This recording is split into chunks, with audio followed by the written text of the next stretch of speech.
Bituwa kami dito team diba? Tapos biglang dumaan yung van na papuerto. Nasa top load siya, bumaba. Yo! Kumusta kayo?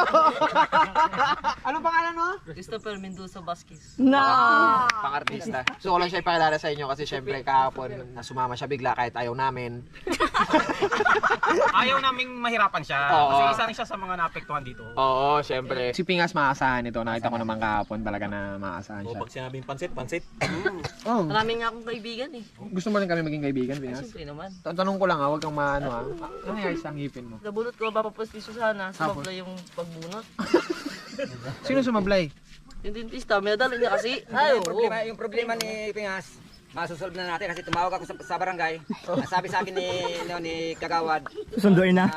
Hindi pa pasundo. Ang sabi ni Kagawad, Yung dentist mo na ngayon, Janice ang pangalan? Hindi, ayun. Ito yung pinadala ng mami niya para ipalit dyan sa ano. Ito yun. Salamatan na natin. Ito malaking tulong ito. Patayo siya.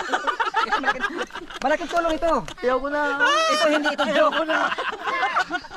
Hindi ito joke. Kasi pag nagjo-joke ako, may smile ako.